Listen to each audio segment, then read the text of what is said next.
हिंदुस्तान में सबसे बड़ा मदरसा सुन्नी हनफी अल जामिअतुल अशरफिया मुबारकपुर मुतलकन मुसलमानों का मदरसा सबसे बड़ा सकाफत सुन्निया है जो केरला में है। शेख अबू बकर का अशरफिया मुबारकपुर को किसने बनाया? हाफिज मिल्लत अली रहमान मुफ्ती आजम थे और अल्लामा अशरफ कादरी थे।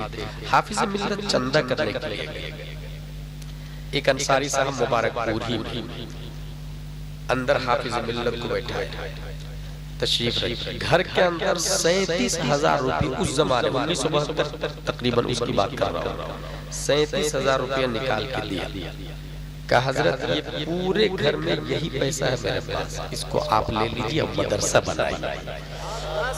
हाफिज मिल्लत कहते नहीं, ऐसे में चंदा नहीं करी, थोड़ा सा घर पे रख लो, थोड़ा सा मदरसे में दे दे।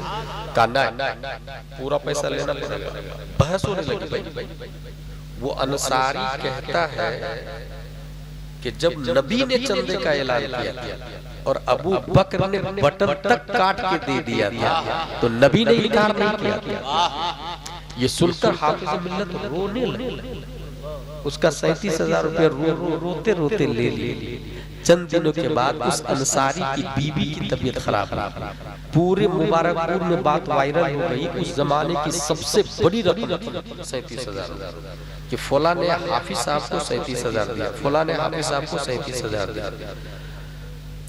बीवी को डॉक्टर के पास लेके अंसारी साहब, डॉक्टर ने चेक किया, मेडिसिन दिया, जो पुरिया वाली दवाई नहीं चलती डॉक्टर लोग देते हैं, उसने पुरिया बात के दी और टोटल दवाई और चेकिंग फीस 5 रुपये।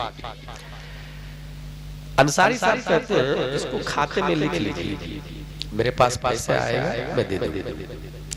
डॉक्टर ने तनजन कहा क्यों?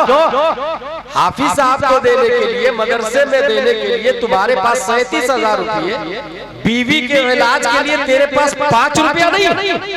गैरत ईमानी के चेहरे के गाल पे जोरदार थप्पड़ पड़ता। वो अंसारी अपनी बीवी की कलाई पकड़ता, मेडिसिन को डॉक्टर के टेबल पे फेंकता और कहता है चल अब तू डॉक्टर की दवा से नहीं, हाफिज मिल्लत की दुआ से ठीक होगी।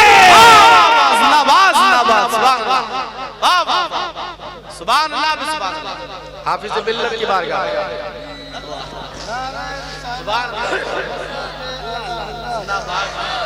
हाफिज मिल्लत की बारगाह में हाफिज मिल्लत फिर रोने लगे और कुरान शरीफ पढ़ के दब किया, अल्लाह ने शिफा याद। सुभान अल्लाह, सुभान अल्लाह, जिंदाबाद। ये कुरान शरीफ का पावर बता रहा हूं मैं, मादियत के बारे में। लोग सोचते हैं ना कुरान शरीफ का दुनिया में क्या फायदा होगा या दीनी तालीम का क्या फायदा होगा। एक और एग्जांपल दे दूं मैं।